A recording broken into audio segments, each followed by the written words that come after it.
No one is sure when it became universally accepted that the humans are in charge of the galaxy.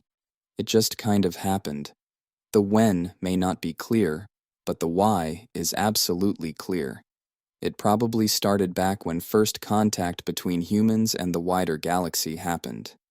At the time, while there was a council, it was fairly ineffective, with humans later commenting that it was about as effective as the United Nations. No human has ever elaborated on just what that comment means, though. Power was roughly split between the Kragnos and the Akrakians. These two races were the only known sapient predator species on the galactic scale at the time. More have been discovered since then, but at the time the Kragnos and the Akrakians essentially had the run of the galaxy because most of the other species were prey species and terrified of them. The only thing that stopped the council from being effective is that the two dominant species didn't get along at all. Then came the humans. At first, their introduction to the other races was very formal and serious. But that changed when the human ambassador was required to move to the station that housed galactic politics, and he brought his family along, including pets. The significance of this move is that the human ambassador had two younger children, as well as animals that humans referred to as a cat and a dog.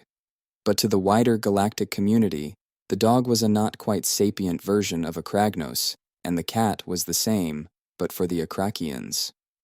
While the human ambassador had initially kept the animals concealed from public view over concerns that it would spark an outcry from the ambassadors of the two major powers, his children didn't quite understand this, and accidentally let the animals loose. Now, no one is quite sure of the exact details behind the next step in the process.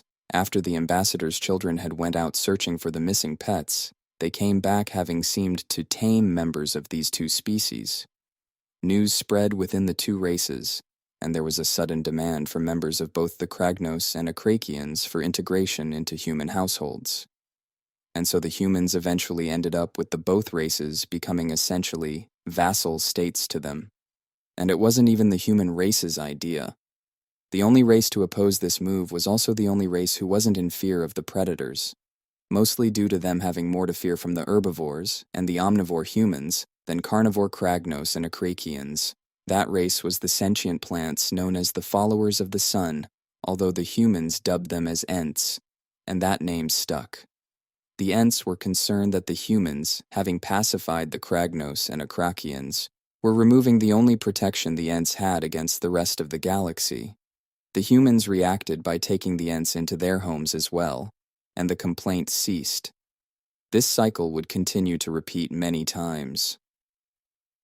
Fast forward a few hundred years to the present, and you have the human race in charge of the entire galaxy, mostly because every other race has voluntarily become integrated into human family units, in a role similar to how pets were in the past.